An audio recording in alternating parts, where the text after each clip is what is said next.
안녕하십니까. 저는 동북아시아당 한중관계연구소 고중수 실장을 맡고 있는 이성재입니다. 반갑습니다. 당초 예정 시간보다 약간 10분 정도 늦었습니다만은 늦은 만큼 속도를 가해서 이제부터 2016년 동북아시아당 주최 상고사 토론회를 시작하도록 하겠습니다. 먼저 국민의례가 있겠습니다. 모두 자리에서 일어나 단상에 태극기를 향해 주시기 바랍니다.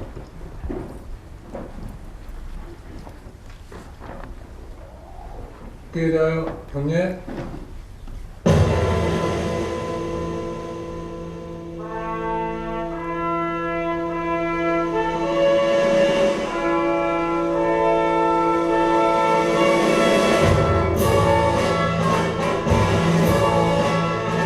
나는 자랑스러운 태극기 앞에 자유롭고 정의로운 대한민국의 무궁한 영광을 위하여 충성을 다할 것을 굳게 다짐합니다.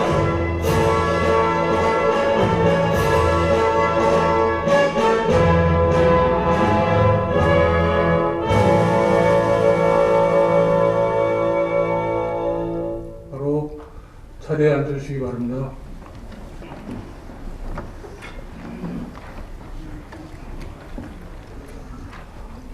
오늘 저희 재단에서 주최하는 그 한국 상고사의 쟁점 완검선과 한군현의 이 토론을 위해서 많은 분들이 참석을 해주시고 발표와 토론 자리를 위해서 와주셨습니다. 이를 재단을 대표해서 재단 이사장인 김호섭 이사장께서 나오셔서 환영의 인사를 해주시겠습니다. 이사장님.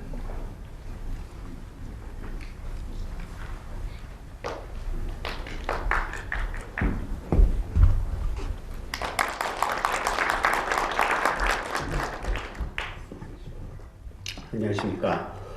동북아역사재단 이사장 김호섭입니다. 바쁘신 가운데 재단 행사에 참석해 주신 우당장학회 이종찬 이사장님, 그리고 어려운 자리임에도 불구하고 흔쾌히 발표와 토론 사회를 맡아주신 다스본 선생님께 감사의 인사를 드립니다. 아울러 늘 우리 상고사에 대한 깊은 관심과 애정을 가지고 이 자리를 빛내주시고 계시는 방청객 여러분들께도 깊은 감사의 말씀을 드립니다.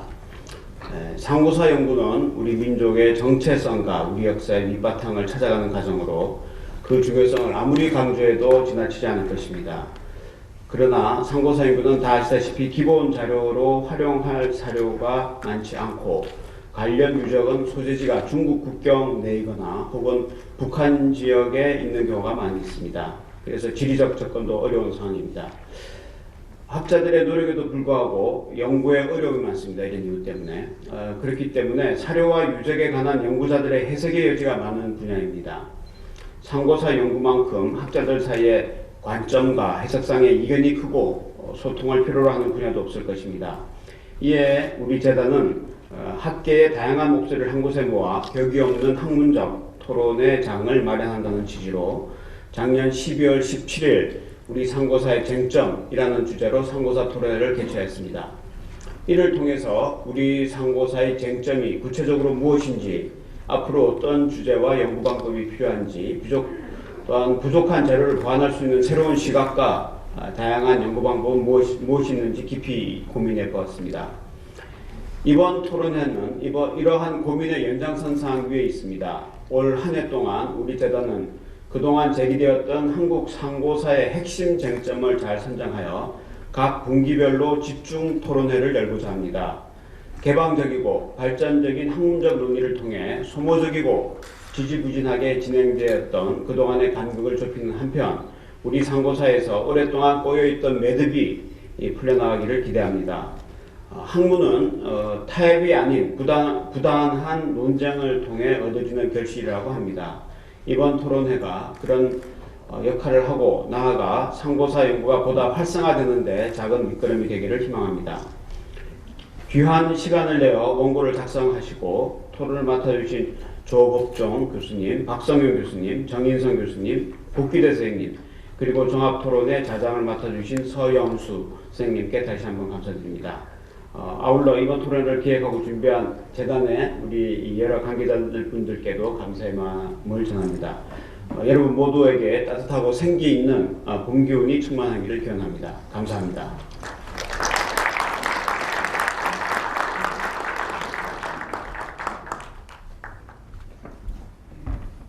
고맙습니다, 이사장님. 그럼 다음으로 오늘 토론회에 축하의 말씀을 전해주시기 위해서 오신 우당장학회 이종찬 이사장님을 모시겠습니다.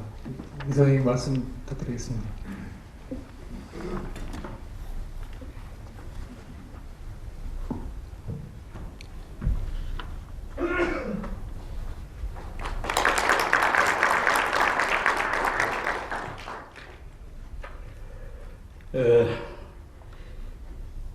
이종찬입니다. 여러분 뵙게 돼서 대단히 반갑습니다. 준비해온 축사를 읽겠습니다. 동북아 역사재단에서 주최하는 두 번째 상고사 토론회에 참석해서 축하를 하게 됨을 무한한 영광으로 생각합니다. 또한 이렇게 회를 거듭하면서 우리 역사학계의 서로 다른 주장들이 어떤 공통된 시각과 가치로 발전되게 되리라 믿습니다. 저는 최근 오늘 이 토론회에 참석하고 계신 영남대학교 정인성 교수께서 한겨레 신문에 연재물로 기고하신 일본 식민사학자 야스이 세이지가 남긴 비망록을 소개한 글을 아주 세심하게 잘 읽고 있습니다. 그 내용은 제가 설명할 수는 없는 겁니다. 그건 정 교수께서 이제 하시겠지만은 지금까지 나온 글을 보니까 일본이 우리나라를 강점하려던 1900년대 초 일본의 한 20대 청년 대학생이 벌써 임나일본부에 대해서 글을 썼고 이를 한반도에서 직접 입증하고자 경주 고문을 발견했다는 사실에 저는 놀랐습니다. 비록 역사 왜곡을 착심하고 나서기는 했지만 어쨌든 당시 일본의 젊은이들의 그 용기와 역사를 주무르겠다는 그 데 대해서 참 놀라지 않을 수가 없습니다. 그런데 이런 대학생이 야스이 한 사람이 끝인 것이 아니라 많았다는 사실을 알게 되면서 이런 일본의 젊은이들이 있었기 때문에 당시 잠자고 있었던 조선 왕국을 삼키는데 주저함이 없었구나 하는 감탄 아닌 비탄을 누를 수가 없습니다. 저는 청년 시절에 정보장교를 근무할 당시에 중국 지바현에서 발견된 광개토 대왕비를 일본의 정보장교가 변조했다는 그 문서를 본 일이 있습니다. 그때도 일본의 군사정보기관이 한반도와 중국 대륙을 침략하기 위해 사전에 광범하고 집요하게 역사를 변조했다는 사실에 아주 놀랐던 그런 기억이 있습니다. 그 후에 제1교포 사학자인 이진희 교수께서 그 글을 광개토 대왕비 변조설에 대해서 자세히 밝힌 바가 있었습니다. 이 자리에 참석하신 여러분, 많은 사람들이 일제 강점기 그러라고 말을 하는데 저는 대일항쟁기라고 부르고 싶습니다. 그래서 저는 바로 그 대일항쟁 가문에서 성장했습니다. 그때 어른들이 하신 말씀들을 지금 회고해 보면 모두 악랄한 일본의 역사 왜곡에 대한 것이 화제였습니다. 저의 종조부인 작은 할아버지인 초대 부통령 성제 이시영옹은 1934년 그러니까 윤봉길 의거가 있던 그 시절입니다. 그래서 상해를 피해서 남경에 피신해 있었을 때입니다. 일본의 고동계 경찰과 헌병이 현상수배하면서도 그런 시절입니다. 그런 삼엄했던 시절에서도 당시에 성제옹은 중국과 일본 양국의 역사 왜곡에 대해서 아주 저항을 했습니다. 다시 중국인 역사학자인 황연배라는 사람이 조선이라는 책을 출간했는데 그 황연배가 일본에서 공부를 한 사람입니다. 그래서 그 교육 배경인지 몰라도 완전히 일본의 식민사학의 입장에서 서술을 했습니다. 성재홍은 이를 붕괴해서 감시만호, 부제로는 황연배지 한사관, 말하자면 황연배의 한국 사관을 논박한다, 반박한다는 뜻입니다. 황연배지 한사관이라는 책을 써서 공개적으로 반박을 했습니다. 이처럼 역사전쟁에 나섰던 선열은 비단 성재뿐이 아니었습니다. 당시 선열들은 모두 공통된 사관으로 무장해서 싸웠고 심지어 체포돼서 옥중에 갇혀서도 국내의 언론사에 은밀하게 그 저술한 원고를 보내서 신문사에서는 그 원고를 실어주고 대신 고료를 줘서 그 고료로서 그 체포된 사람, 구속된 사람들의 영치금으로 썼던 그러한 기록들이 있습니다. 그 당시에는 이런 내외일치된 우리의 역사 찾기 운동이 그 불꽃이 우리 말 찾기 운동과 더불어서 끊임없이 점화되어서 사실은 그러한 것이 오늘날 우리의 역사요, 우리의 말이었습니다. 그런데 오늘날 막대한 연구비와 현대적인 시설과 장비를 갖추고 마음껏 역사 연구에 몰두할 수 있는 그런 환경에서 있음에도 불구하고 우리는 우리의 옛 지도인 고지도인 하나 제대로 만들어지 못하고 있음을 무엇이라고 변명할 수 있겠습니까? 이게 국민의 책임입니까? 또 얼핏하면 정부의 책임이라고 하는데 이게 정부의 책임입니까? 저는 역사학을 하시는 분들이 이런 문제에 대해서 좀 깊이 생각해 주시기 바랍니다. 그뿐입니까? 아직도 일본이 우리 역사에 대해서 올바른 역사로서 대항하지 못하고 임나 일본부가 있었네, 아니네, 없었네 이런 논쟁을 하고 있었던 사실 자체에 대해서 저는 개탄하지 않을 수가 없습니다. 더욱이 근래 일본의 우익 세력들이 다시 대대적으로 역사를 정치에 종속시키고자 서술을 시작했습니다. 그 역사 교과서가 바로 그런 거 아닙니까? 소름 끼칠 일입니다. 조국의 광복을 찾은 지 이제 70년이 됐다고 합니다. 그동안 이웃나라들은 제각기 자국의 국가 이익을 위해서 대대적으로 역사 작업을 하면서 경강교식으로 동북아 역사를 고의적으로 왜곡하고 있는데 반해서 우리는 역사 왜곡에 대해서 한 발짝 나가지 못한다면 그야말로 옛날에 의병들이 축창 들고 근대화된 일본 군대 총포에 눌려서 희생됐던 그 일의 반복이 되지 않겠습니까? 우리가 희망하는 건 다른 나라와 같이 국가 우위에 간교한 역사를 만들자는 거 아닙니다. 올바른 역사, 동북아에서 상식이 통하는 공통된 역사, 변조되거나 왜곡되지 않고 과거와 현재를 이으면서 올바른 대화가 가능한 그런 글로벌한 역사를 우리가 정립하자는 것입니다. 그러므로 동북아 역사전에 지금 노력하고 계신 사업들이 바로 우리 선열들이 찾고자 했던 역사, 지금도 우리 국민 대부분에게 전수돼서 가슴속에 품고 있는 역사를 역사답게 찾아달라는 말씀입니다. 이런 올바른 우리의 역사를 찾는 작업에 대해서 기대하고 바라는 마음이 어디 비단 저만의 마음이겠습니까? 모든 국민의 아마 소망일 것입니다. 이런 소망을 좀 풀어주시기 바랍니다. 감사합니다. 고맙습니다. 그러면 단상을 잠깐 정리를 하는 시간을 갖고 그 토론회를 이어가도록 하겠습니다.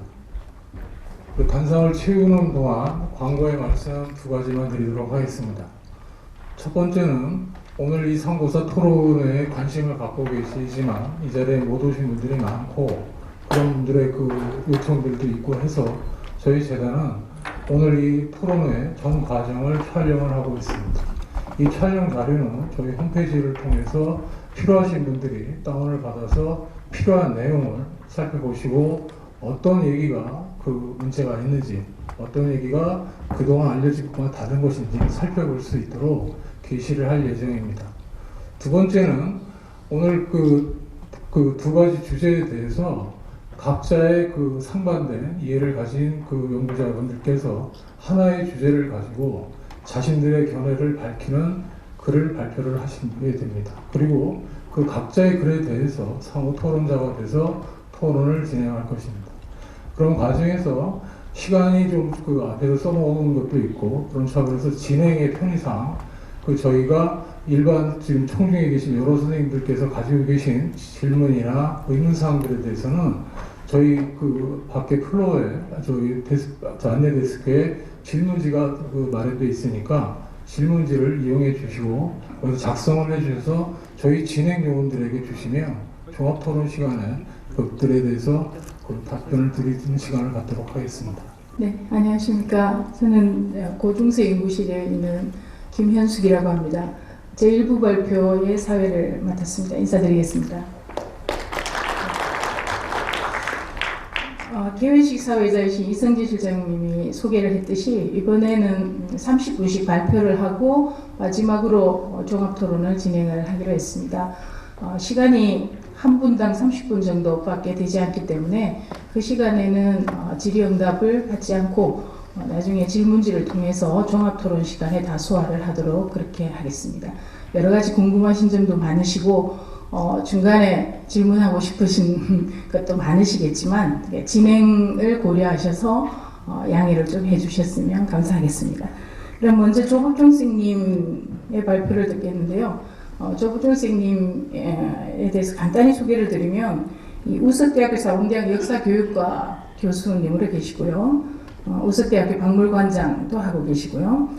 한일 역사공동연구위원회 위원, 또 중국 고구려사 왜곡 대책위원회에서 일도 하셨고, 사실은 고조선사 고구려사는 한국 고대사도 하시지만 동북공정이라든가 백두산공정이라든가 하는 그 중국의 역사 왜곡 문제 이런 데 대한 연구를 아주 활발히 많이 하시는 분입니다. 그래서 오늘 고조선사 연구 역시도 학문적으로 고조선 자체에 한정된 것이 아니라 여러 가지 그 주변 국가의 한국사 왜곡에 대한 대응이라든가 이런 것도 염두에 두시면서 준비를 하고 활동을 많이 하시는 걸로 알고 있습니다. 자, 그러면 조국종 교수님 모셔서 고조선의 그 왕금선 위치 논의와 쟁점에 대해서 들어보도록 하겠습니다. 선생님 부탁드립니다. 네.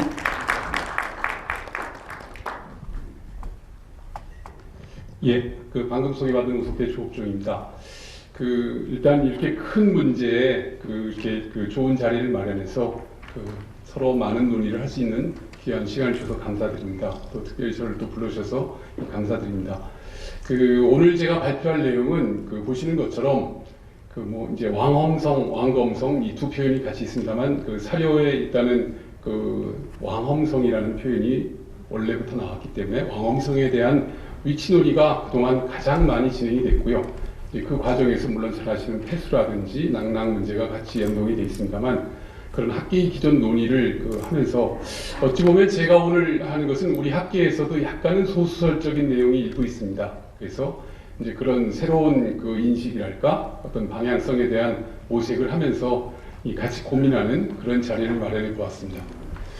예, 그래서 오늘 발표 내용은 보시는 것처럼 관련 자료들이 대표적으로 사기 조선전, 사마천의 사기 기록과 그 다음에 이 전한기라고 해서 한서의 기전체 기록을 편년체로 요약한 기록이 있고요. 그 다음에 지금은 전해지지 않지만 삼국지에 인용된 위략이라는 이 기록이 대표적으로 왕엄성 논의를 하는 사료들입니다. 그래서 이 사료들을 기본으로 해서 위만조선과 한과의 가장 핵심적인 시점의 공간적인 내용을 검토해보고 그 다음에 이런 자료를 바탕으로 다양한 논의 보시는 것처럼 한반도를 중심으로 고조선이 특히 위만조선이 있었다. 그 다음에 아니다 요동지역이다. 아니다 이동해 왔다. 이런 식의 세 가지 논의가 어떻게 지금까지 진행되고 있는가를 소개해드리고 지금부터 이제 제가 말씀드릴 내용이 3, 4에 있는데 제가 사료를 면밀히 검토해본 입장으로 봤을 때는 그 위만 조선의 왕엄성이 함락되는 시점과 낙랑군이 설치되는 시점이 다르다. 약 1년의 차이, 정확히 한 9개월 정도의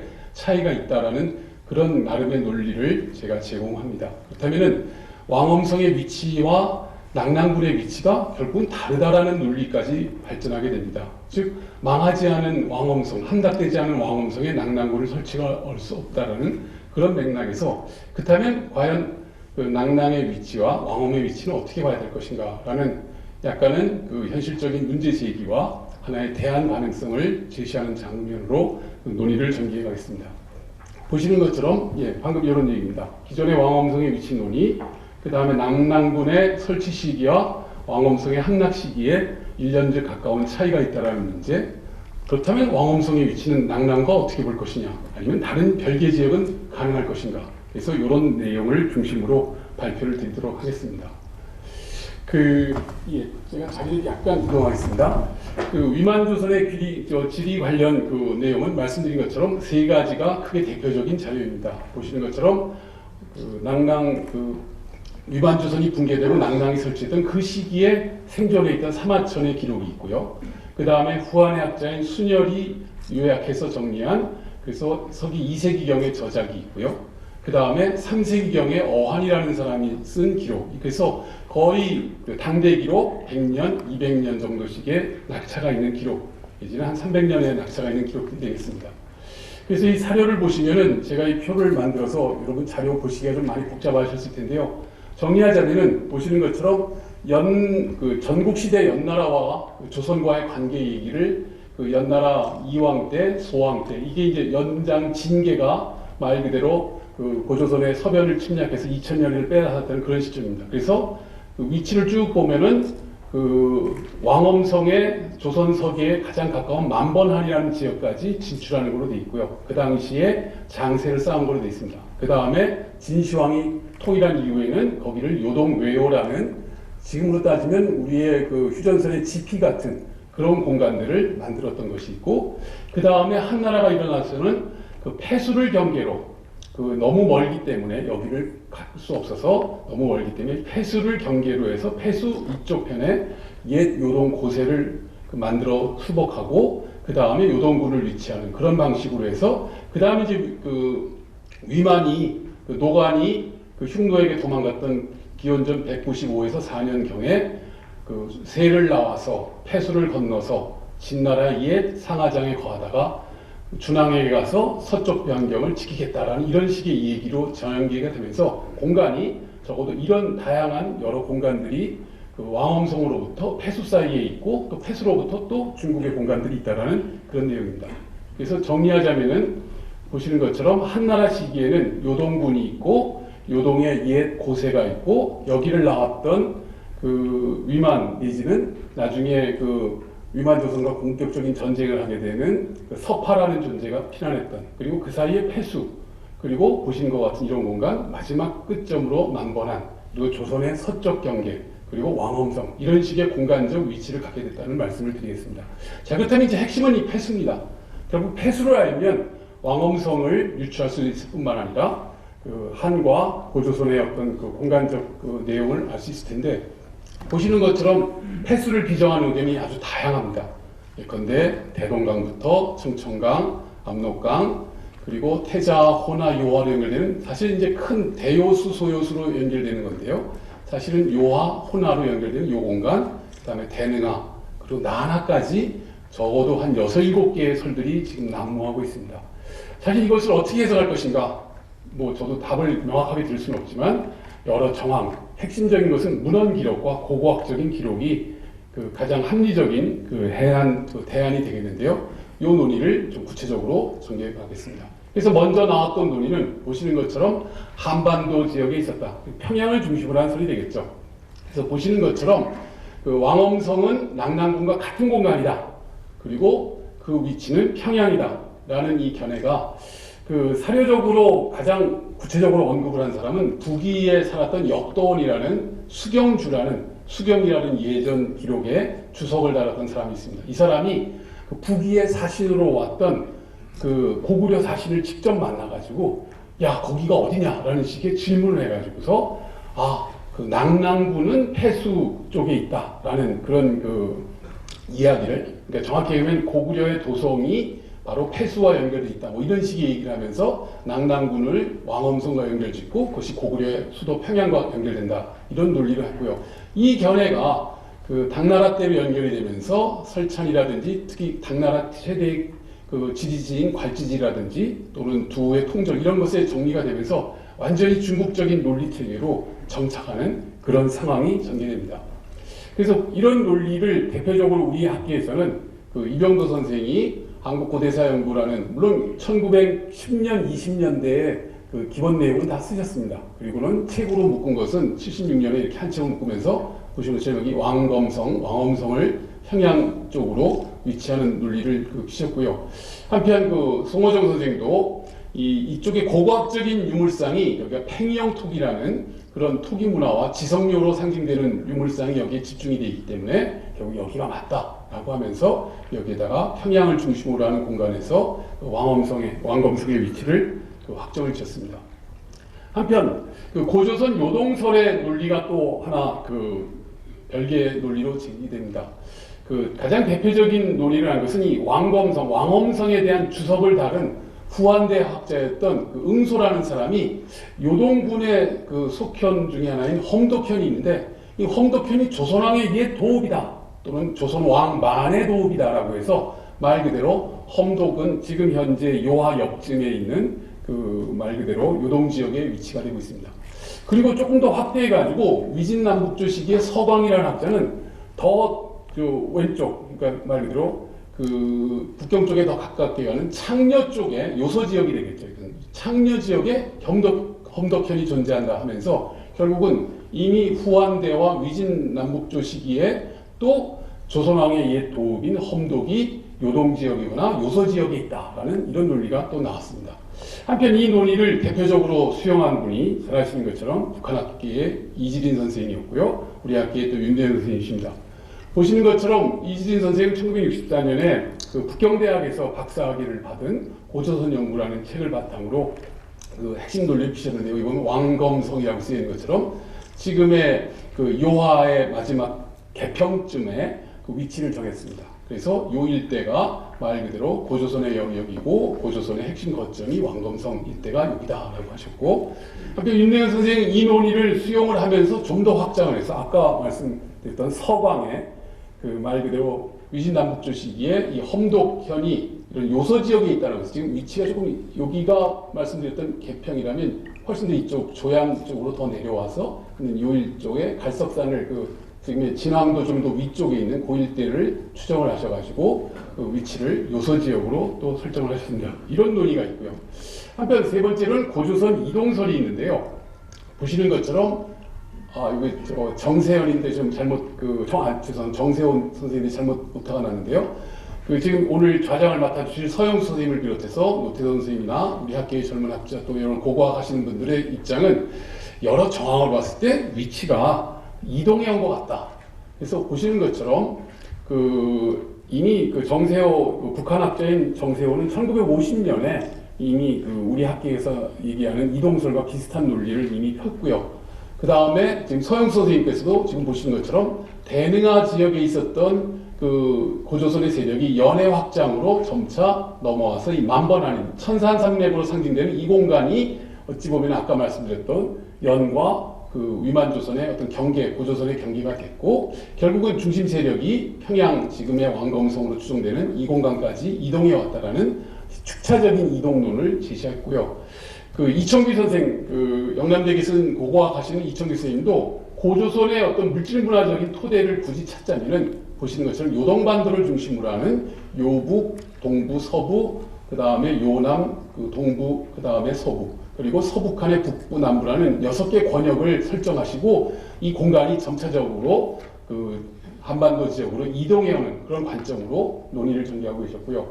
이런 것들을 더 합쳐서 박준현 선생이라든지 여러 젊은 학자분들은 초기에 12대영자 유적 공간의 요서 지역에 있었던 세력이 물론 비파현 동고 문화입니다. 점차 확대 내지는 변환이 되면서 신양을 중심으로 한 정가화자라든지 아니면은 요동반도 남단의 그 쌍방이라든지 그런 유형들이 있고 나중에 서북한 지역의 유형으로 점차 그 고고학적인 그 상황이 그 변화되고 문헌적으로도 변화된 것이 아닌가 뭐 이런 식의 여러 입장들을 하게 됐습니다. 그리고 뭐 최근 그 북한학계의 입장은 보시는 것처럼 좀 아주 다채롭습니다. 북한학계의 학설이 워낙 많이 변했기 때문에 가장 최근 거를 굳이 정리하자면 1993년 그 단군능이 발견된 이후에 그 나름의 논리를 다시 요동 중심설에서 그 평양 중심설로 변화가 됐는데요. 그 단군조선 시기 기원전 30년에서 기원전 15세기 중엽까지의 시점에는 보시는 것처럼 평양을 중심으로 하는 요 일대가 왕검성이자 여기가 고조선의 중심이라고 보았습니다. 그러다가 이 고조선이 확대 발전이 돼가지고 보시는 것처럼 후조선, 지금 기자조선과 연결되는 그런 그 표현의 시대가 되는데 여기 후조선 시기도 여전히 왕검성은 평양이면서 이 요동반도와 지금의 요하권까지 확대가 됐다가 나중에 그 만조선, 위만조선 시기에는 부수도인 그 왕검성이 하나 있고 또 본수도인 왕검성이 하나 있는 두 개, 어찌 보면 왕검성을 두 개를 상정하는 독특한 논리를 피면서 그 한나라에게 공격받은 것은 바로 요 부수도 개념, 그 해성 개평 일대의 지역이다라는 논리로 지금 북한학계의 그 논의는 되고 있습니다. 어쨌든 이렇게 다채로운 논의가 되고 있는데 저는 여기에 하나의 입장을 더 추가한다라면 우리가 기왕에 알고 있었던 위만조선의 붕괴 상황과 낙랑군 설치 시점을 좀 더 면밀하게 살펴보자 그런 얘기입니다. 그 방법은 사기 조선전의 내용과 사기 그 고조선 위만조선을 붕괴시키는 과정에서 그 한나라에게 항복한 이 위만조선의 핵심 세력들이 있습니다. 그 사람들에게 제후를 내려줍니다. 항복한 그 제후라고 하겠죠. 항한 제후라고 할 수 있는데 그 사람들에게 공신을 임명하는 그 제후표를 하나하나 분석해 보니까 구체적인 시간 순서가 확인되고 있습니다. 자, 보시는 것처럼 여기는 그 사기와 한서의 그 내용인데요. 여기에 보면은 그 보시는 것처럼 원봉 3년 여름 조선왕 우고를 죽이고 항복했다 해가지고서 왕검성은 함락되지 않았는데 그 대신인 성희가 계속 저항하다가 결국은 성희를 다시 죽이고서야 드디어 드디어 조선을 정벌하고 사군으로 삼았다라고 해서 원봉 3년의 모든 사건, 이거 기원전 108년입니다. 이때 끝난 걸로 돼 있고 한서 무제기도 마찬가지로 원봉 3년에 그렇게 된 걸로 돼 있습니다. 자, 근데 문제는 한서 오행지나 지리지에 보면은 기원전 107년에 또 일부 군현이 설치되고 관련된 사건이 전개된 걸로 나오고 있습니다. 재미있는 것은 오행지에 보면은 원봉 6년 기록을 하면서 이보다 앞서 두 장군이 조선을 정벌해서 세 군을 설치했다라고 해서 아까 얘기하는 낙랑진번 임둔 현도와는 4군이 아니라 3군을 설치한 걸로 되어 있습니다. 그 종래 이 3군이라는 것은 뭔가 기록이 잘못됐나 보다라고 오해되는데요. 그 결정적인 그것이 틀리지 않았다는 것을 보여주는 것이 한서 지리지에 보면은 낙랑군은 무제 원봉 3년인 기원전 108년에 설치했다는 것이 맞고 뒤이어 써진 현도군은 무제 원봉 4년, 즉 기원전 107년에 설치했다는 것이 명백하게 나와 있습니다. 그렇다면 한 군현의 설치는 먼저 3군을 설치하고 나중에 추가로 한 군, 그 현도군을 설치했다라는 축차적 설치를 이런 사료로서 확인할 수 있어 1년 원봉 3년인 기원전 108년에만 일어난 사건이 아니구나를 알 수 있습니다. 자, 이것은 더 재미있게도 사기 조선전의 그 전개 상황을 읽어보면 명확합니다. 보시는 것처럼 그 좌장군이라는 그 순체라는 장수가 결국 마지막에 왕검성을 공격하니까 그 조선상 노인 상한음 니계상참 그 다음에 장군 왕엽이라는 4명이 한나라한테 야 우리 그만 항복하자. 그래가지고 음과 격과 노인이 항복을 했는데 노인은 도망가다 길에서 죽는 사건이 있습니다. 1차 항복입니다. 그러고도 조선이 항복을 안 하니까 그 니계상참이라는 사람이 조선왕 우거를 죽이고 또 항복합니다. 이게 2차 항복 사건인데 그런데도 왕엄성은 함락되지 않았고 그 대신이었던 성희가 계속 저항을 하면서 한나라와 싸웁니다. 그러다가 마지막에 좌장군이 우거의 아들을 시켜서 성희를 죽이고 나서야 드디어 조선을 정벌해서 사군을 세웠다 하고 보시는 것처럼 이때 항복한 사람들을 다 제후로 한나라가 임명했습니다. 재밌는 건 이 다음 그 표로 제가 해봤는데 그 제후국으로 설치한 걸 보면 처음 항복했던 사람들은 원봉 3년 4월 달에 제후로 임명합니다. 두 번째로 항복했던 회총우 참은 원봉 3년 6월 달에 또 이게 여름에 일어나는 사건인데 6월 달에 딱 맞습니다. 또 임명했습니다. 마지막 세 번째로 항복했던 기후 장각과 원양우 최는 원봉 4년 3월 달에 또 임명합니다. 그 시기를 보면은 원봉 3년 4월, 6월, 그 다음에 원봉 4년 3월이라는 사건이 있고요.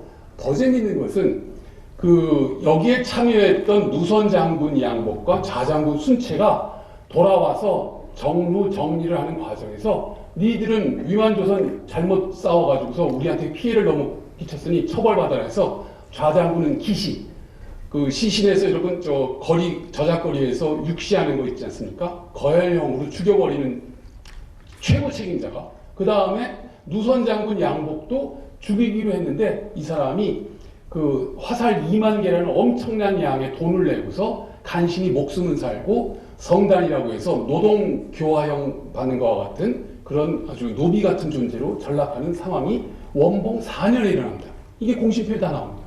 그렇다면은 이 기록을 봤을 때 앞서의 내용과 전후 사정을 봤을 때 정리하자면은 위만조선이 붕괴되는 시점과 여기 앞서 보시면 낙랑군은 분명히 무제 3년 그 원봉 3년에 설치한 건 맞습니다. 근데 현도군은 원봉 4년에 설치했고 제후로 봉한 것도 원봉 4년도 있고 또 그 장군 처리한 것도 원봉 4년이라면 이거는 낙랑군 설치 시점과 왕험성이 완전히 함락된 시점이 다르다라는 겁니다. 1년이 다르다는 거죠. 조금 우리 학계는 이 문제에 대해서 별로 주목을 안 한 것 같습니다. 왜? 만약 이것이 된다라면 결국은 왕엄성은 계속 싸우고 있고 낙랑군은 별도의 지역에 설치해야 되니까 왕엄성과 낙랑군이 별개의 지역에 위치해야 된다는 상당히 중요한 논리가 나오게 되는 겁니다. 그래서 그 중간 결론을 말씀드리자면 사기 조선전과 공신표를 비교해 본 결과 기원전 108년에는 1차, 2차 항복이 있었고 기원전 원봉 4년에 107년에는 왕엄성이 함락되고 현도군도 개설되고 아까 얘기했던 양복이 제후의 자리에서 쫓겨나는 이런 사건이 있었기 때문에 위만조선의 붕괴 시점은 기원전 107년이다. 이게 별게 아닌 것 같지만 우리 역사서에서 위만조선 멸망 시기 기원전 108년으로 알고 있는 것은 1년이 틀렸다는 겁니다. 이게 별게 아닌 것 같지만 아까 이종찬 그 이사장님께서도 말씀하신 것처럼 대한 항쟁을 했던 그 위만조선의 고조선의 역사를 새롭게 보여준다는 점에서 1년의 시차를 우리가 강조한다는 건 매우 중요합니다. 사실 이 문제에 대해서 그 몇몇 분이 제가 이 논문을 발표한 지가 꽤 됐습니다. 이미 10년 정도가 넘었는데요. 그 몇몇 분들이 그 답을 했습니다. 그 사기의 여러 그 공신표라든지 내용을 다 비교해 보니까 시기가 막 틀린 것도 있고 하니까 이건 그냥 잘못된 게 아니라 일괄적으로 표현하면서 일부 틀린 게 아니었는데 대단히 죄송하지만 요 제 논리를 그 부정하거나 깨트릴 수 있는 반박 자료는 없었습니다. 그렇기 때문에 이 문제는 우리 학계에서도 좀 심각하게 봐야 될 것 같고요. 제가 오늘 드리고자 하는 결론은 따라서 시점도 다를 뿐만 아니라 왕엄성은 계속 싸우고 있는데 낙랑군이 설치됐다면 이건 다른 자리에서 찾아야 되는 게 아니냐 그런 논리가 나옵니다. 근데 문제는 이 다른 자리가 근처의 다른 자리인지 완전히 다른 자리인지 솔직히 여기에 대해서는 제가 아직도 답을 못 갖고 있기 때문에 오늘 말씀을 드리는 위주로 가겠습니다. 자, 그렇다면 낙랑은 그럼 어디일까? 그래서 낙랑의 위치와 왕엄성의 위치를 검토해 보겠는데요. 그 낙랑은 그 일단은 결론적인 말씀으로 그 평양 일대에 존재한 건 맞는 것 같습니다. 오늘 정인성 교수님께서도 발표하시겠지만 그 문헌 기록과 고고학적인 자료로서 우리가 낙랑의 위치를 부정하기는 불가능합니다. 그렇기 때문에 낙랑의 위치는 평양에 존재하는 것은 맞는 것 같은데 그렇지만 아까 말씀드린 것처럼 왕엄성은 낙랑군하고는 일치하지 않습니다. 그렇다면 이제 왕엄성은 다른 곳에서 찾을 수 있다는 이런 가능성, 그러니까 기존의 통솔하고 상당히 다른 견해가 있기 때문에 여러분들이 좀 당황스러우실지 모르겠지만 별개의 공간에서 찾자. 다만 그렇다고 이 별개의 공간이 완전히 외따로 떨어진 건 아니고 말씀드렸던 것처럼 한 무제가 설치한 한 군현 영역 범위 내에서 찾아야 됩니다. 완전히 그 별개의 그런 얘기를 할 수는 없는 거죠.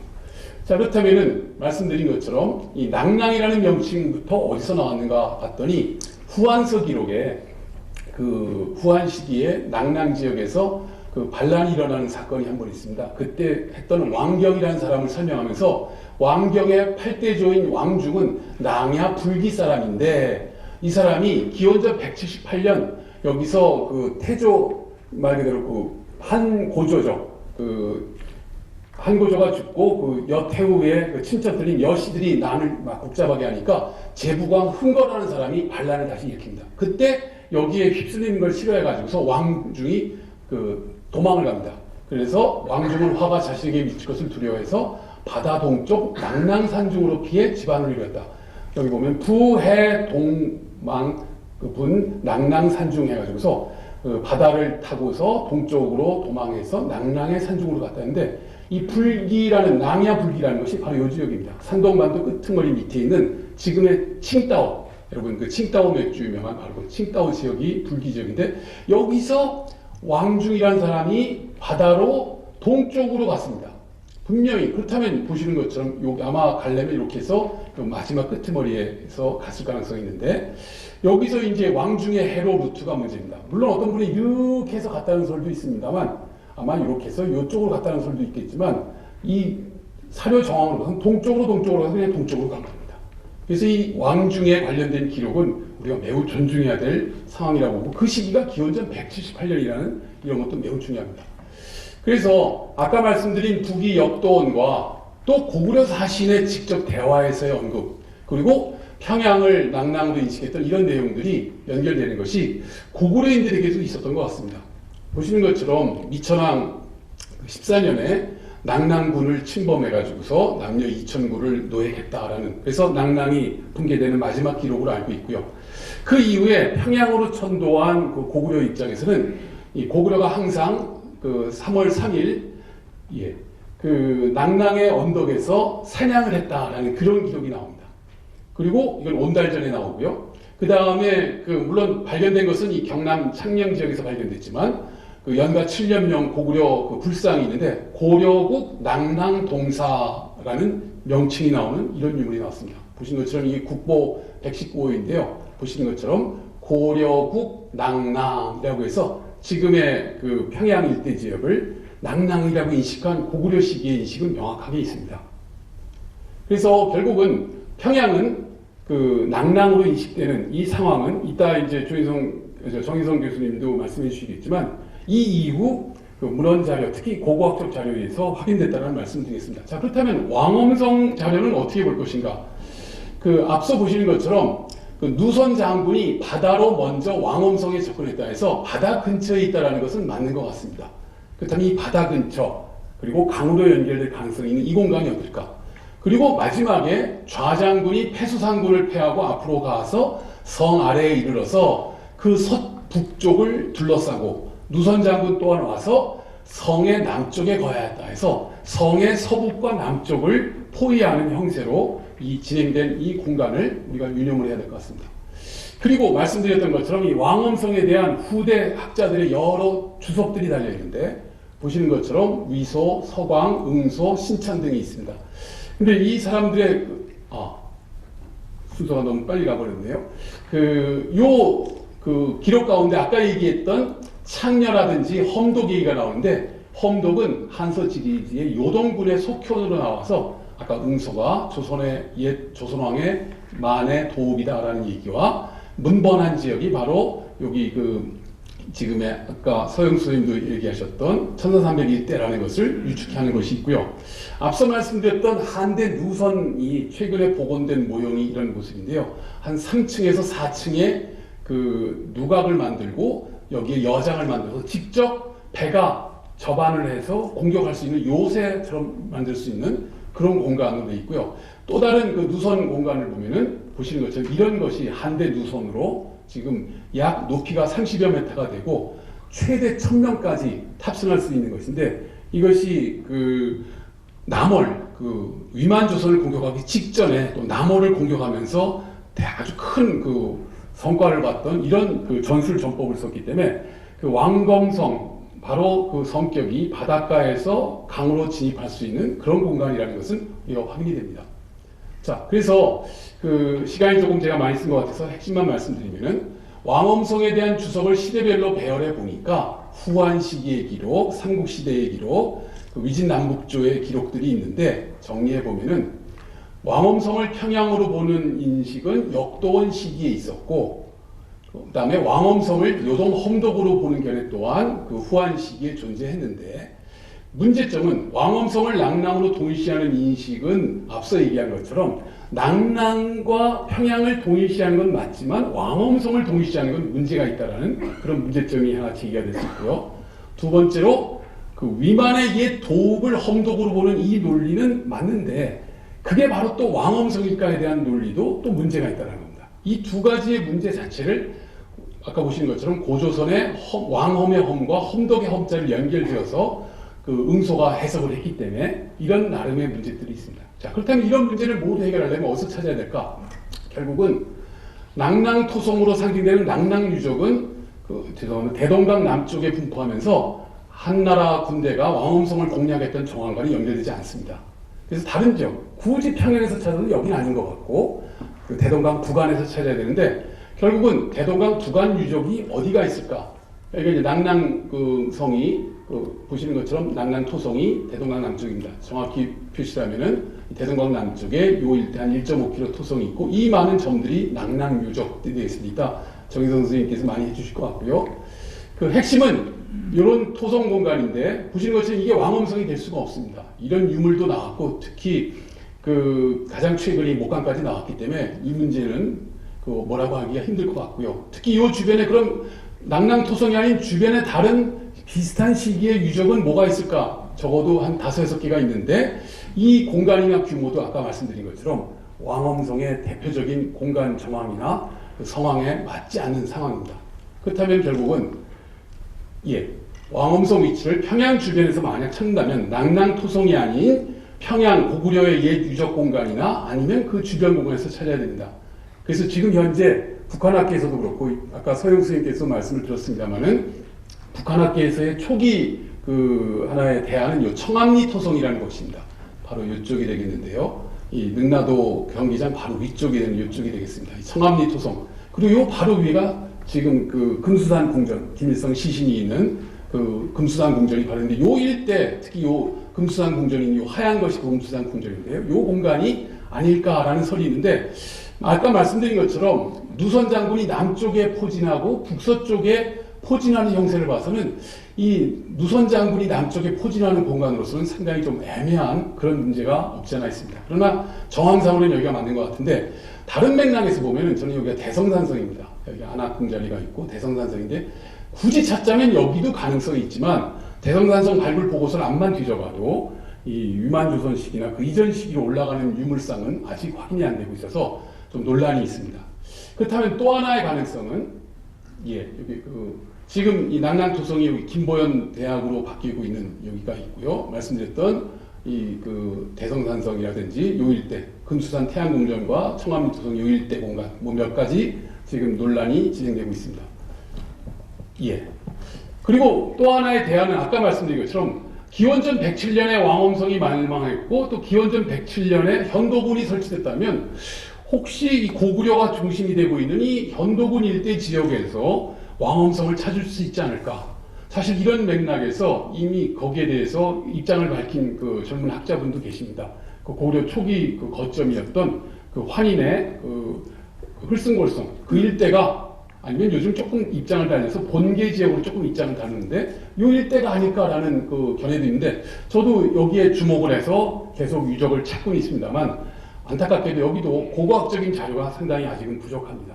그래서 제가 오늘 말씀드리고 싶은 핵심 내용은 낭랑군의 낭랑군 설치 시점과 위만조선 왕엄성의 함락 시점은 다르다. 1년의 차이가 있다는 이 역사적 사실을 아주 중시해야 된다는 것이고요. 이건 저는 모르겠습니다. 다른 분들도 좀 더 면밀하게 검토를 해서 이 논의를 한번 명확하게 정리를 했으면 좋겠고요. 그렇다면 낭랑군과 왕엄성은 다른 지역이다.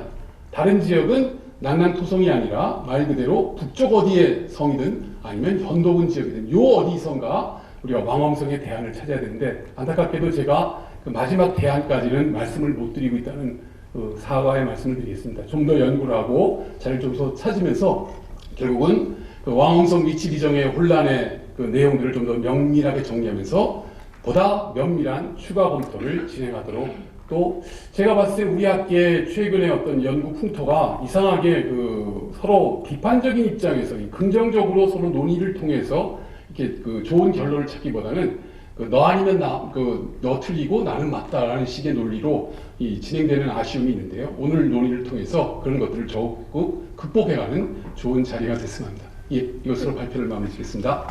예, 저부터 선생님 감사합니다. 왕금성 위치 논의에 대해서 오늘 주제를 모두 다 연구사 정리해 주셔서 뭔가 깔끔하게 정리된 듯 했는데 남긴 숙제는 더 큰 것을 남긴 것 같습니다.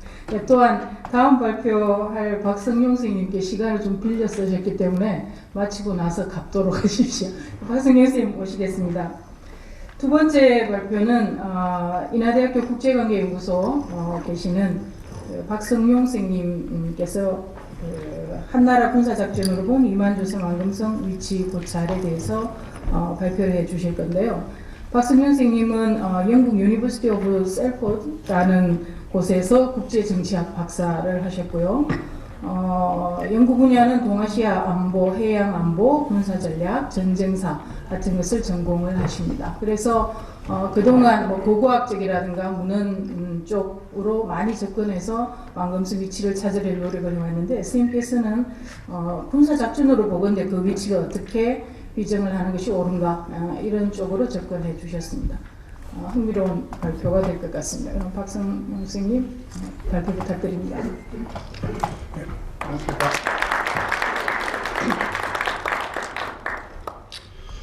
예, 먼저 이렇게 좋은 자리에 초대해 주신 한국 재단에 감사를 드리고요. 많은 대회 귀빈분들께도 제 어떤 발표를 들어주시는 것에 대해서 감사 말씀을 드리겠습니다. 우선 저희 소개해 주셨다시피 저는 사실 정치학자입니다. 국제정치학 전공이고 주로 이제 안보 쪽이나 군사전략 쪽 이런 쪽을 전공을 했기 때문에 사실 말씀을 드리는데 조금 조심스러운 감이 있습니다. 그렇지만 어쨌든 그 하나의 새로운 시각이라는 것으로 좀 받아들여 주시면서 좀 너그럽게 좀 봐주셨으면 합니다. 그리고 또 이거를 통해서 또 새로운 어떤 의견, 새로운 어떤 견해라든지 의견을 도출할 수 있는 하나의 좀 일종의 플랫폼으로 생각을 해주시는 것도 해주셨으면 감사하겠습니다. 일단 저희는 사실 연구의 시작은 중국 동북공정과 관련해서 만약에 북한의 급변 사태가 발생을 했을 경우에 중국이 북한에 대해서 특히 이제 북한 쪽에 신양군부 쪽에서 중국군이 움직일 수 있다라는 이런 거에 기인을 해서 주로 그 어떤 분쟁이나 이런 게 발생했을 경우에 역사 연구권을 가지고 그 지역 영토에 대해서 자신의 영토라고 주장을 하는 케이스들이 굉장히 많이 있습니다. 그래서 과거 2차 세계대전 전에도 오스트리아 헝가리 제국과 세르비아 사이에도 역사 연구권을 가지고 그 지역에 대해서 서로 간에 분쟁이 있었고요. 그럼 이러한 예는 역사에서도 많이 찾을 수가 있습니다. 그래서 이런 것들이 기반을 해서 좀 고려를 해보다 보니까 이 왕금성 위치 자체가 어떻게 좀 북한 내부인지 아니면 다른 지역인지에 대해서 좀 얘기를 하게 됐고요. 그래서 사기에 나와 있는 주로 이제 그거를 기반으로 해서 그러면 어떤 전략적인 분야나 혹은 작전술적인 분야에서 과연 어디 위치가 좀 더 그럴싸한 위치인지 그 어떤 군사학적 관점에서 보자면 그럴싸한 위치인지를 좀 찾아보도록 좀 한번 생각을 해보자는 데서 연구가 시작이 됐습니다. 앞에서 조업종 교수님께서 여러 가지 설을 설명을 해주셨지만 여기 나와 있는 대로 이렇게 크게 보면은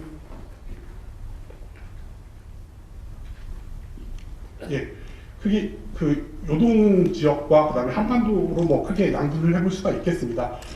그래서 경합 가설에 대한 설명은 앞에서 이미 조법정 교수님께서 해주셨기 때문에 이 부분은 넘어가도록 하겠습니다.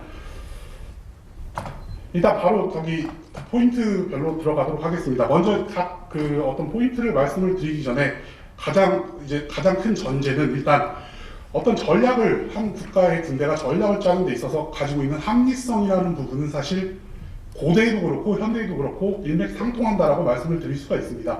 그래서 주로 이제 정치학계라든지 군사전략 쪽에서 논의가 되는 클라우제비츠식, 그러니까 전쟁론을 저술한 클라우제비츠식의 어떤 전략적 합리성은 역시 과거 동양의 병서인 손자병법에서도 그대로 찾을 수가 있습니다. 그래서 가장 큰 전제는 어쨌든 전략적이나 작전적인 합리성 부분은 과거나 지금이나 같다, 일맥상통한다, 논리적으로 일맥상통한다 이렇게 말씀을 드리면서 이제 각 포인트별로 말씀을 드리도록 하겠습니다. 일단 왕엄성을 평양으로 비정을 하게 되면 이제 여러 가지 이제 문제점들, 그 기록과 그다음에 실제 어떤 그 전장 환경에서의 문제점들이 이제 나타나기 시작하는데, 이제 저희는 사실 이제 모순으로 표현을 했습니다. 이 말씀을 안 드렸는데 제 발표 논문은 사실 저 말고도 남창희 선생님과 이인숙 선생님이 공저로 했던 논문인데, 이제 사실 이분들이 이제 주로 그 어떤 그 고고학적이나 사서에 관련된 부분을 이제 분석을 하시고, 제가 그거를 기반으로 해서 어떤 군사작전적인 부분을 이제 연구를 했습니다. 그래서 이제 그분들과 함께 연구를 하다 보니까 일단 첫 번째로 문제점이 평양성을 만약 광엄성을 지금 현재 한반도 평양으로 비정을 할 경우에는 어떤 지금 한나라가 그 당시 가지고 있던 지전략적인, 그 다음에 위만조선이 가지고 있던 지전략적인 환경을 놓고 봤을 때 상당히 조금 맞지 않는다라는 생각이 분석이 나왔습니다. 일단 위만조선 입장에서 만약에 한반도 평양이라면 그 방어에 유리한, 그 한나라군이 쳐들어왔을 때 방어에 유리한 지점들이 굉장히 많이 있습니다. 아까 이 전에 지도를 보셔서 아시겠지만 이 파란색으로 되어 있는 지역들이 전부 다 강입니다. 예나 지금이나 사실 강을 넘어서, 육군이 강을 넘어서 작전을 펼치는 건 굉장히 어려운 일입니다. 그래서 도하작전에 문제가 있는데, 사실 이 도하작전을 상당히 많은 도하작전을 치르면서 한반도 평양까지 가기에는 상당히 한나라 군대에서 보자면 상당히 조금 힘든 그 상황이고요. 반대로 생각을 한다면 위만조선 입장에서는 방어하기에 굉장히 유리한 지역입니다. 그래서 어느 지점을 선택을 하던 이 평양이라는 중심까지 도착하기 전에는 분명히 이 전에서 방어전을 치렀을 가능성이 굉장히 높습니다. 그런데 사실 사서 기록에는 한 번의 전투만 기록이 되어 있습니다. 그 전에는 사실 이 방어전을 했다는 기록이 없습니다. 이렇게 된다면 사실 전략적으로는 상당히 논리적이지 않은 그 어떤 전략이나 작전을 위만조선이 채택했다라고 얘기를 할 수가 있습니다. 그래서 이런 점에서 본다면 상당히 그 평양으로 비정을 한다는 것 자체가 조금 논리적으로 맞지 않다라고 말씀을 드릴 수가 있고요. 그 다음에 두 번째가 흉노의 존재입니다. 한나라가 만약에 장거리에 원정을 구사를 했을 경우에 후방의 어떤 방어 문제, 국가 방어 문제가 걸게 되는데, 과연 이 후방에 강력한 흉노를 놓고서 한나라가 위만조선의 이 평양까지 과연 장거리에 어떤 원정을 계획을 했을지라는 것도 상당히 조금 전략적 관점에서 본다라면 좀 모순점, 논리적으로 조금 문제가 있다라고 생각을 해볼 수가 있습니다. 다음 이제 두 번째 포인트가 한나라 육군과 수군의 출발지 문제에서도 이제 좀 나타나게 됩니다. 일단 군사 모집과 군대 이동의 효율성을 고려한다라면 비교적 평양에서 가까운 지역쯤에서 출발을 했어야 합니다. 그런데 연대라고 표현이 되고 있는 지역에서 이제 출발을 하는데, 주로 이제 이쪽 지역에서 출발을 한다라고 가정을 한다라면 이런 식으로 나오게 되는데, 설명을 드리는데, 일단 모병이라든지 기동의 효율성에 비추어서 북경 지역에 접근해야 함에도 불구하고 상당히 먼 지역에서 출발을 한다라는 겁니다. 평양 쪽에서 본다라면 상당히 좀 먼 지역에서 출발을 하기 때문에 어떤 그 전략적 효율성 원칙이 상당히 위배가 된다라고 말씀을 드릴 수가 있고요.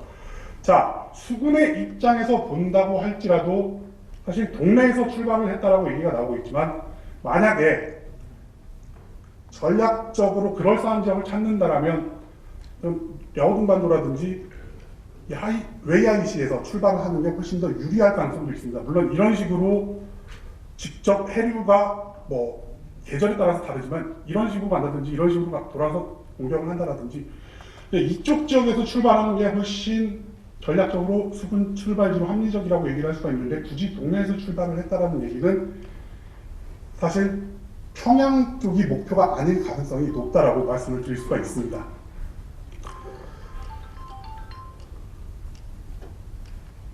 자, 그 다음에 한나라 육군의 병력 규모라든지 세 번째 포인트가 한나라 육군의 병력 규모라든지 수준, 어떤 기동 루트에 대해서 살펴본다면 일단 한나라 육군이 약 5만 정도의 병력이라고 기록이 나와 있습니다.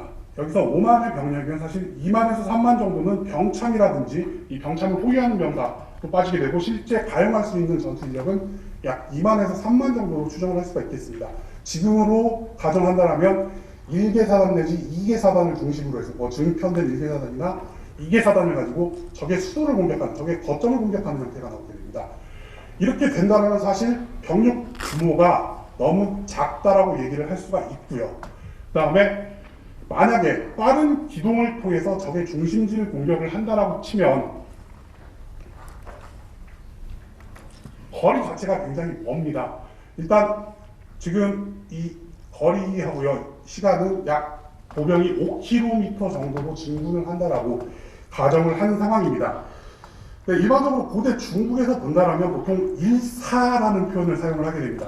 약 30리 정도. 그래서 하루에 한 15km 정도의 진군을 하는 게 적당하다라고 얘기를 합니다. 손자병법에 보면은 100리, 약 50km를 진군할 시에는 병력의 10분의 1밖에 전장 지역에 도착하지 못한다라고 얘기를 하고요.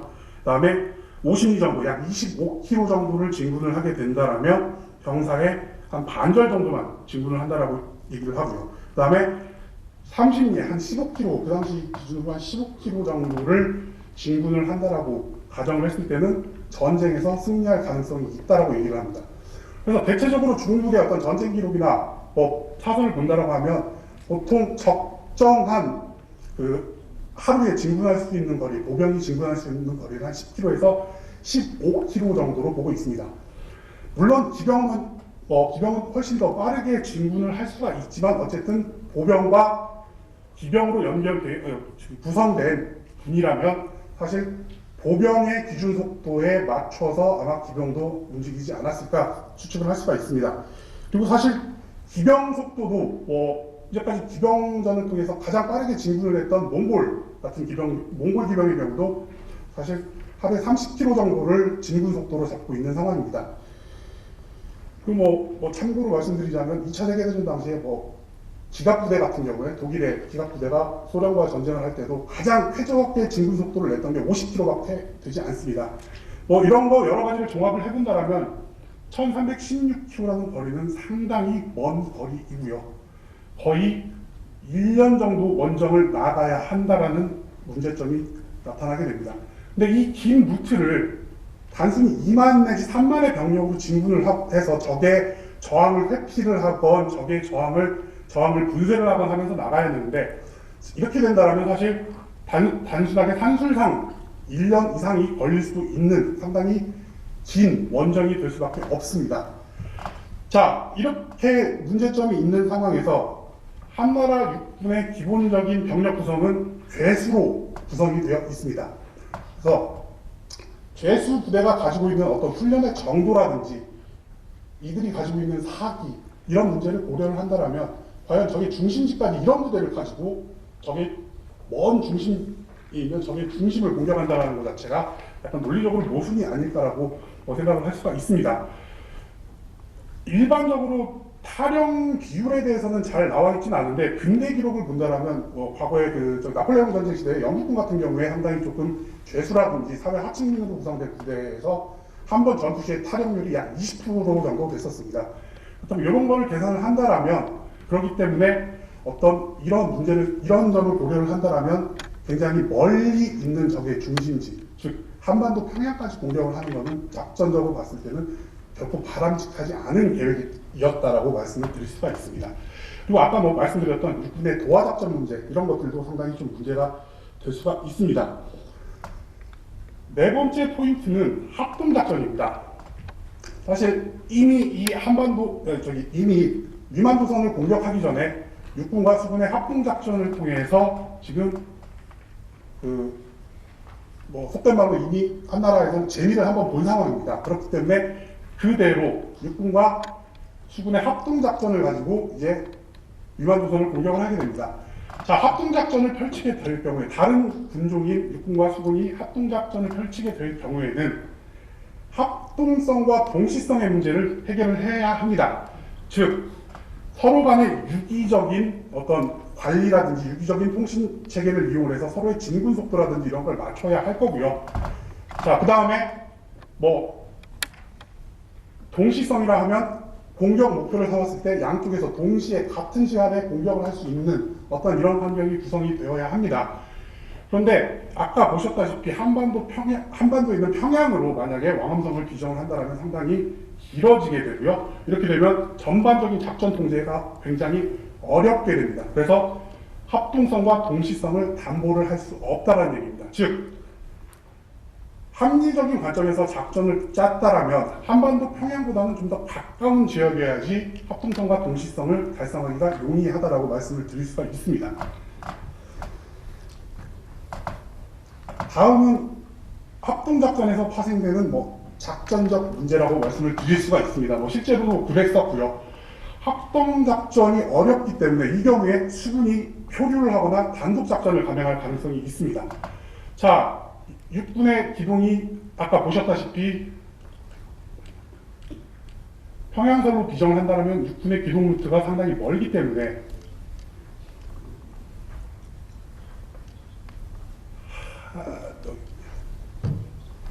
멀기 때문에 육군의 기동이 조금만 지체되더라도 수군은 해상에서 대기를 해야 할 가능성이 굉장히 높아지게 됩니다. 자, 이 경우에는 이런 문제점이 생기게 되는데 한나라 수군이 위만 조선에게 발각될 가능성이 굉장히 높아지게 됩니다. 그러면 해안방어 강화의 빌미가 되고요.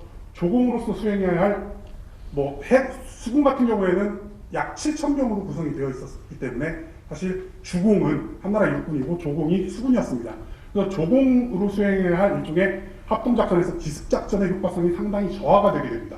그리고 대체적으로 상륙작전의 실패 요인 중에 하나가 적의 강력한 해안방어, 이거를 뚫지 못한다라면 사실 상륙작전을 이제까지 고대에 봤을 때 상륙작전이 굉장히 실패하는 경우가 많았습니다. 그래서 고대로 갈수록 상륙작전의 형태가 적의 어떤 비우호 지역으로 직접 상륙하기보다는 자기네들한테 우호적인 지역에 상륙해서 혹은 중립적인 지역에 상륙해서 간접적으로 공격을 하는 형태를 많이 취하게 되는데 해안방어가 강화될 경우에는 사실 상륙작전이 실패할 가능성이 굉장히 높아진다라고 말씀을 드릴 수가 있습니다. 자, 설사 한나라 수군이 단독작전을 통해서 상륙작전을 감행을 하게 된다 하더라도 성공할 가능성은 있습니다. 이런 조건들을 충족을 시켜준다라면 성공할 가능성이 있습니다. 일단 기본적으로 병력 우위를 한나라 수군이 갖추고 있고 화력 지원이 가능하다라면 한나라 수군이 어쨌든 작전에 성공할 가능성이 있습니다. 그런데 일단 아까 말씀드렸다시피 수적인 우위는 이미 달성하기가 어렵습니다. 7,000명 정도밖에 되지 않기 때문에 수적인 우위는 달성하기가 힘들고요. 그다음에 화력 지원 같은 경우에는 언어 자체는 사실 지금 현대적인 언어이지만 과거에도 투석기라든지 활을 이용해서 해안에 있는 적에 대해서 함선에서 화력 지원을 통해서 어떤 적의 저항을 분쇄했던 케이스들이 존재를 했습니다.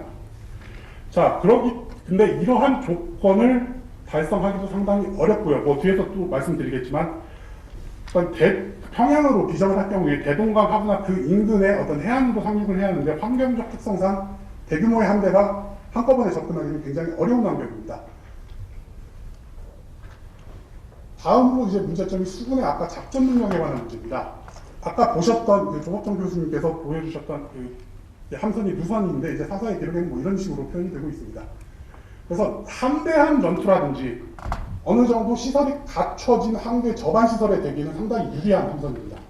그런데 보시다시피 유관이 쌓여져 있어서 상당히 높습니다. 함선이 높다라는 얘기는 원양 항해를 할 때는 함선이 전복될 가능성이 굉장히 높습니다. 중심을 회복하는 복원 시점이 굉장히 길어지기 때문에 그래서 누선 같은 경우에는 사실 연안전투용이나 강 이런 데서 사용하는 주요 함선이었기 때문에 사실 원양 항해를 통해서 바다를 건너서 가기에는 적합하지 않은 함선이라고 말씀을 드릴 수가 있습니다. 그렇다면 누선 말고 다른 어떤 대안이 있었냐? 사실 상륙전에 특화되어 있는 조직이나 장비도 사실 고대에는 결여되어 있다고 말씀드릴 수가 있습니다. 사실 근대 지금 현대 와서 상륙전에 특화된 함선이 나타났고요. 그 다음에 사실 뭐 보통 아시다시피 보통 해병대라고 불리는 특수목적군은 사실 스페인 해군에서 16세기 스페인 해군에서 이때 나타났기 때문에 한 나라 수군의 장기와 능력을 평가를 해본다라면 보통 수준이라고 예상을 할 수가 있습니다. 이 얘기는 상륙 지역에 굉장히 많은 선택의 제약이 가해질 수 있고요. 이것과 연계를 해서 대동강 지역의 상륙 적합성에 대해서 이제 적합성의 문제로 연계가 됩니다. 일단 사기 기록에 근거를 한다면 수군은 바닷가 해안이라든지 강 하류에 상륙했을 가능성이 높습니다. 강을 따라서 올라가서 상륙을 하기에는 사실 대동강이 굉장히 그 당시에 협소하고 강이 협소하다는 얘기는 매복 공격을 받기가 굉장히 쉬운 위치라는 얘기입니다. 그렇기 때문에 뭐 기록상으로 봐도 일단 상륙군을 우거가 성안에서 봤다라는 그 사기의 기록이 있기 때문에 해안 지역이나 강 하구에서 굉장히 가까운 지역이라고 추정하는 것이 뭐 적합하다라고 얘기를 드릴 수가 있습니다. 자, 그런데 일반적으로 봤을 때 한반도 서북해안은 상륙작전에 굉장히 불리한 환경을 가지고 있습니다. 일단 해안 지형이 굉장히 복잡하고 협소합니다. 이 얘기는 많은 양의 배가 한꺼번에 접안을 할 수 없다라는 얘기입니다. 자, 그리고 조류가 굉장히 빠릅니다. 사실 이 조류 문제는 지금 대동강, 서북 해안과 비슷한 그 환경을 제공을 하는 인천 같은 경우에서도 인천 상륙작전을 감행을 할 때 유엔군 쪽에서 상당히 이 부분에 대해서 크게 우려를 했던 분야입니다. 상륙정이, 지금 현대적인 의미의 상륙정이 조류를 뚫고 못 나갈 정도로 상당히 조류가 빠르다라고 얘기를 하고 있습니다. 그래서 이런 문제점을 뭐 당연히 한나라 수군도 가지고 있었을 거고요. 그 다음에 만조와 간조 조차가 크고 간조시 갯벌이 넓게 형성이 됩니다. 만조와 간조 조차가 크다라는 얘기는 일단 상륙을 했을 경우에 선봉군이 교두보를 확보하고 나서 후속군이 따라올 때까지 기다리고 있어야 한다는 얘기입니다. 그런데 문제는 위치가 왕엄성은 위만조선의 중심지이기 때문에 정예군이 포진해 있어서 가능성이 높습니다. 그리고 이 만조와 간조가 크다는 얘기는 유사시에 후퇴를 하기에도 굉장히 불리한 조건이라는 얘기입니다. 결국 상륙을 한 군대는 이게 작전에 성공을 하느냐 후퇴를 하느냐 문제가 아니라 상륙을 해서 우리 거점으로 후퇴할 수 있는 게 아니라 다른 지역, 산이라든지 이쪽으로 패퇴할 가능성도 높고 최악의 경우에는 상륙군 자체가 전멸을 할 수 있는 위험을 감수를 해야 한다는 겁니다. 이런 식의 작전적 논리를 따진다면 사실 대동강 하류로 수군을 동원한다는 것은 한나라 군 수뇌부 입장에서는 사실 그렇게 사실 뭐 바람직한 선택은 아니라고 얘기를 할 수가 있겠습니다. 자, 이 만조와 간조 차이 관련된 지도입니다. 이 라인이 길수록 간조와 만조의 차이가 큽니다. 조차가 크다는 얘기고요. 이 라인이 짧을수록 조차가 적다라는 얘기입니다. 여기 보시다시피 지금 파란색으로 표시된 지역은 라인이 길게 형성되어 있고요. 빨간색으로 표시되어 있는 지역은 라인이 짧게 형성이 되어 있습니다. 조차가 폭이 작다라는 얘기죠. 자, 그 다음에 마지막으로 이제 말씀드릴 문제점 중에 하나가 군수 지원의 문제입니다. 그래서 육군과 수군 모두 장거리 군수 지원을 해야 한다는 문제점이 있고요. 물론 현지 증발을 할 수도 있습니다. 현지 증발을 할 수도 있는데 현지 증발을 할 경우에는 상당히 좀 실패를 하는 상황이 많기 때문에 어쨌든 기본적으로 군수 지원에 대해서는 생각을 하고 있었을 겁니다. 한나라 입장에서도. 자, 그래서 육군의 경우에는 장거리 병참선 유지에 문제가 발생을 하고 이 병참선이 공격을 받을 가능성도 높습니다. 자, 수군의 경우에는 육군의 진격이 차질이 생겨서 합동작전을 벌이게 될 경우에는 표류를 해야 하는데 이 경우에도 군수 지원이 상당히 어렵다라고 얘기를 할 수가 있습니다. 기본적으로 해양에서 작전을 펼칠 때는, 바다에서 작전을 펼칠 때는 상륙군을 가지고 있는 배가 단시간 안에 돌격을 해안으로 감행을 해야 어떻게 보면 작전적으로 좀 논리적이고 적합하다고 얘기할 수 있는데 만약에 육군과 작전이 차질이 생겨서 오래 대기를 할 경우에는 사실 군수 지원 여러 가지 원칙이 있는데 그 중에서 전략 원칙이 상당히 위배가 되는 작전입니다. 또 선호하지 않는 형태의 작전입니다. 자, 그래서 이러한 포인트, 군사적인 포인트를 봤을 때 저희가 생각하는 적합한 지역은 요동, 육군을 중심으로 봤을 때 요동이나 혹은 요소설로 보고 있는데 친황다오 이쪽으로 보는 견해, 저희 쪽에서 봤던 견해는 저하고 이제 저기 공저자분들이 봤던 견해는 사실 이쪽 지역이 수군과 육군이 합동작전을 펼치기에 가장 좋은 지역입니다. 그래서 저희 같은 경우에는 어떤 군사적 작전으로 봤을 때는 이쪽 지역에 왕엄성이 존재하지 않았나라는 결론을 내게 됐습니다. 어쨌든 군사작전상으로 봤을 때 한반도의 평양으로 왕엄성을 지정을 한다라면 사서에 나와 있는 기록과 어떤 군사작전상의 논리성으로 봤을 때는 상당히 조금 불일치한다라는 견해가 나오게 됩니다. 그래서 이러한 기점으로 봤을 때 저희는 요소설 혹은 요동설이 좀 더 적합하지 않을까라는 결론을 냈었습니다. 사실 조금 전통적인 방식의 접근법은 아닙니다. 그렇지만 여러 가지 견해가 있고 하나의 또 쟁점으로 볼 수가 있기 때문에 참고 삼아서 좀 보셨으면 감사하겠습니다. 이상으로 발표를 마치겠습니다. 네, 박성용 선생님께서 아주 재미있는 발표를 해주셨습니다. 시간도 딱 맞춰주셔서 감사합니다.